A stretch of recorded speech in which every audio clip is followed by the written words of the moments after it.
Al-Quranul Karim mengungkap tentang kata pagi dengan berbagai macam kata. Saya tidak akan bahas semuanya. Ada banyak kata yang dipakai karena Quran terkadang menggunakan kata subuh, subh, baik kata dalam bentuk masdarnya as-subh atau dalam bentuk fi'ilnya. Fa subhanallahi hina tumsuna wa hina tusbihun, itu fi'ilnya, contoh fi'il. Tapi juga kadang Quran mengungkap dengan istilah lain. Masih dalam rangkaian pagi, Quran mengungkap dengan istilah al-fajr. Begitu juga nanti kadang-kadang diungkap dengan fenomena alamnya. Fenomena alamnya karena ada matahari, ada awan di pagi hari, dan berbagai macam yang oleh Quran dibahasakan berbeda-beda. Kalau teman-teman membuka kata subuh saja dalam Quran, maka akan dijumpai beberapa ayat di beberapa surat kata subuh ini, baik berupa tadi masdar ataupun kata kerja, yang dia memotret beberapa hal. Yang paling banyak dipotret adalah selain tema waktu yang subuh itu, tetapi juga ada dua tema besar yang lain, yaitu tema ibadah dan tema mengalahkan musuh. Ini menjadi menarik. Jadi selain tema waktu, jadi tema waktu was-subhi idza tanaffas, was-subhi idza tanaffas, demi waktu subuh yang bernafas. Tanaffas itu nafas, nafas. Antum tahu waktu subuh bernafas?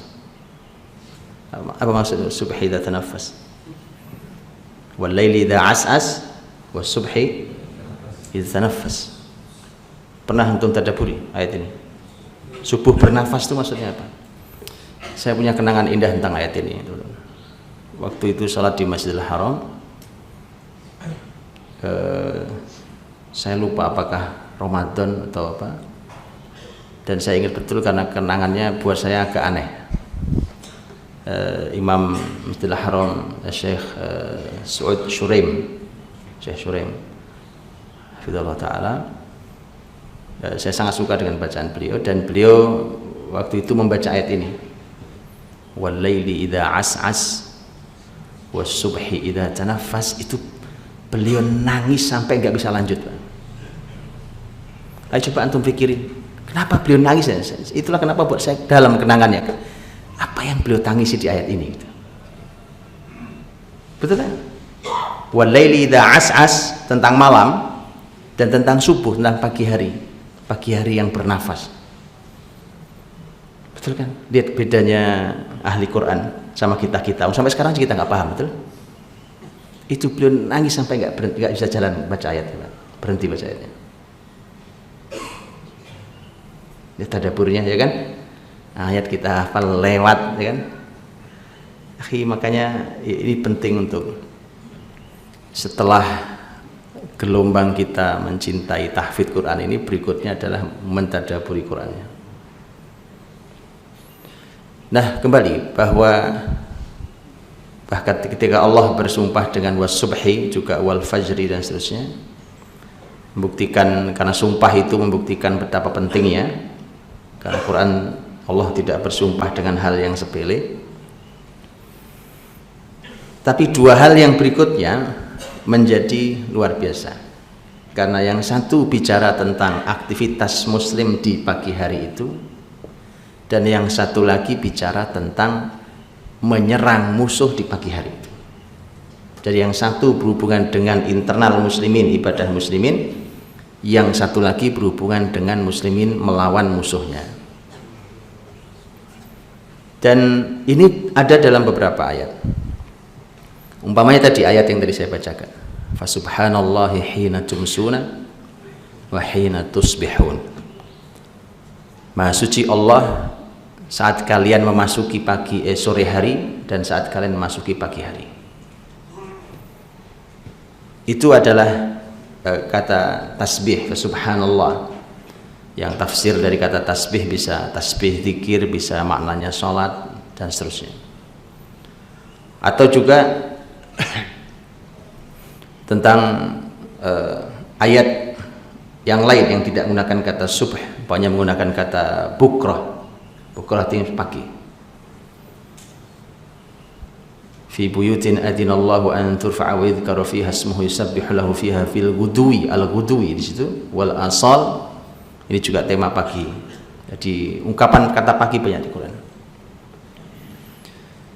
Pembahasan tentang beribadah di pagi dan sore hari disebut oleh Quran menggunakan beberapa kata, dan itu menunjukkan, dan itu terulang-ulang menunjukkan betapa pentingnya ibadah pagi dan sore itu. Bahkan dalam sejarahnya muslimin ini mendapatkan, Rasulullah SAW itu mendapatkan perintah untuk sholat sebelum sholat 5 waktu, karena sholat 5 waktu itu kan turunnya kurang lebih setelah 12 tahun beliau jadi nabi. Ya, terus sepanjang 12 tahun itu sholatnya bagaimana? Ulama mengatakan bahwa nabi itu seperti ayat tadi itu, sholatnya pagi sore. Karena kita diminta untuk bertasbih dari fasubhanallahi hina tumsuna hina tusbihun, pagi sore, sore pagi. Diminta untuk melakukan tasbih yang maknanya bisa tasbih artinya zikir, makanya ada zikir pagi sore, dan terus masih abadi syariatnya. Dan kemudian sholat. Dahulu awal sebelum dapat perintah sholat 5 waktu, sholat muslimin 2 rakaat pagi 2 rakaat sore. Sholatnya Rasul 2 rakaat pagi dan 2 rakaat sore. Begitu mendapatkan perintah 5 waktu, maka ada yang ketambahan 1 menjadi 3, ada yang ketambahan 2 jadi 4. Sehingga para ulama mengatakan itulah mengapa kalau seorang musafir dan ada keutamaan untuk mengqashar sholatnya, maka dikembalikan ke jumlah utamanya, yaitu 2, kecuali maghrib yang 3 yang tidak bisa dikembalikan 2. Nah, seterusnya dirahmati Allah. Jadi muslimin dipotret oleh Allah tentang waktu subuhnya, tentang ibadahnya. Dan inilah ternyata yang berhadapan langsung dengan ayat-ayat yang menunjukkan muslimin menyerang musuhnya. Contohnya ayat yang kita juga hafal, surat Al-Adiyat, wal mughirati subha. Al-mughirat, kata igharah itu artinya nyerang musuh, nyerang camp musuh, itu igharah. Menggunakan kuda-kuda atau menggunakan panah-panah. Wal mughirat subha, di waktu subuh. Begitu juga idza nazala bisahatihim fasaa sabahul muntarin. Ini kalau datang pasukan muslimin, kalau datang pasukan, maka itu menjadi subuh yang buruk bagi mereka. Maka Nabi waktu di Khaybar itu kan Nabi melakukan perjalanan dari Madinah ke Khaybar yang cukup jauh, ratusan kilometer. Begitu sudah mendekat ke benteng-benteng Yahudi, wilayah Khaybar, bukit dan benteng-benteng, maka Nabi SAW mengatur strateginya. Nabi memutar arah, masuk dari arah utara, dan ini strategi sendiri. Harusnya kan dari selatan, karena Madinah posisinya di selatan Khaybar. Tapi Nabi belokkan, masuk, jadi begitu berjalan gitu, kemudian masuk, malah belok masuk dari arah utara. Dan itu cerdasnya Nabi dalam strategi. Begitu Nabi masuk, sudah siap, maka Nabi masuk ke perbukitan yang mereka miliki itu. Kemudian Nabi berteriak, kata Nabi, Allahu Akbar, inna idza nazalna bisahati qaumin fasa'a sabahul mundarin, kata Nabi SAW.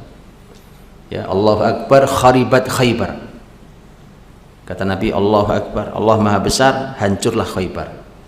Dan kami kalau hadir di sebuah masyarakat, maka ini menjadi pagi yang buruk buat mereka. Itu bahasa Rasulullah SAW. Maka masyarakat Yahudi yang sudah mulai ke kebun, mulai bawa, ya, bersiap-siap untuk bekerja, itu pada lari kabur masuk benteng masing-masing. Dan itu menjadi hari penaklukan Khaybar. menaklukkan Yahudi tahun 7 Hijriah. Nah, teman-teman dirahmati Allah SWT. Maka lihat berhadapannya dua hal ini, gitu ya. Dan kalau bicaranya temanya tema rezeki, ini semua rezeki. Kemenangan besar itu rezeki. Rezeki bukan cuma masalah uang. Bahkan di situ dapat rezeki. Karena begitu kemenangan besar Khaybar, rezeki melimpah. Bahkan muslimin mengatakan baru kali ini kami merasakan tahu artinya kenyang itu. Karena memang selama ini muslimin hidup saat itu, muslimin hidup tidak dalam keadaan berkecukupan. Sebagian berkecukupan tetapi banyak yang tidak berkecukupan. Maka mereka benar-benar mendapatkan rezeki pagi. Dan kalau pembicaraannya adalah pembicaraan tentang kemenangan muslimin di berbagai bidang, itu rezeki anugerah yang besar, maka memang subuh kita ini atau pagi kita ini harus pagi yang berbeda. Tidak boleh sama. Cara orang hidupnya orang beriman dengan cara hidupnya orang lain kok sama, ya tidak benar. Tidak mungkin sama. Maka harus berbeda. Baik. Kemudian dengan itulah maka Nabi SAW biasa memberangkatkan, kalau Nabi memberangkatkan pasukan di pagi hari.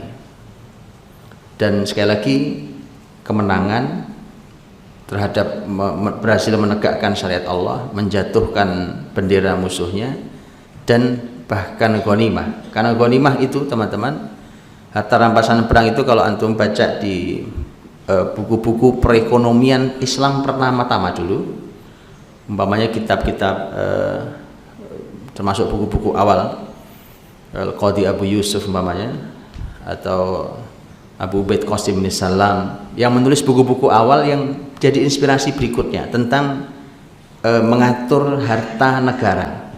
Maka muncullah kitab Al-Kharaj, muncullah kitab Al-Amwal.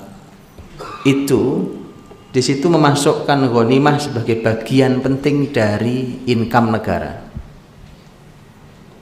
Ghanimah itu karena besar, angkanya sangat besar.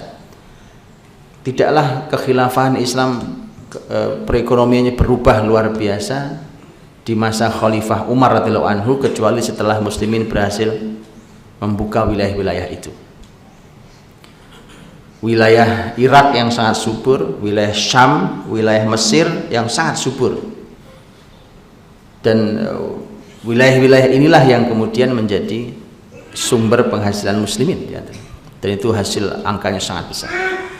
Dan itu semuanya hadirin dirahmati Allah, Quran memotretnya, pembahasan tentang wal mughirati subha, pembahasan tentang penyerangan musuh di pagi hari. Nah, kemudian hadirin, Al-Quran Al-Karim juga memotret aktivitas sebelum waktu subuh, dan itu adalah waktunya orang beriman bangun, yaitu waktu sahar. Waktu sahar Allah berfirman, wabil asharihum yastaghfirun. Dan pada waktu sahur, waktu sahur berarti harus sebelum subuh, karena subuh sudah selesai sahurnya.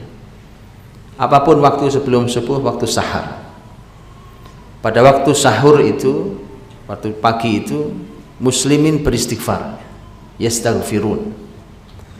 Makanya ketika kita bangun sebelum subuh, melakukan aktivitas tahajud umpamanya, kemudian maka sisakan waktu juga untuk Al-Quran dan istighfar, karena itu yang dipotret juga di dalam Al-Quran selain tahajud. Kalau tahajud Allah berfirman, wa minal laili fatahajjad bihi nafilatan lak. Tapi bicara tentang qiyamul lail, Quran mengatakan ya ayyuhal muzammil qumil laila illa qalila nisfahu aw inqus minhu qalila aw zid alaihi wa rattilil qur'ana tartila. Tartilkan Quran. Bicara tentang istighfar ini, wabil asharihum yastaghfirun. Jadi waktu sahur, setelah aktivitas tahajudnya kemudian baca Qur'annya, ternyata ada aktivitas istighfar.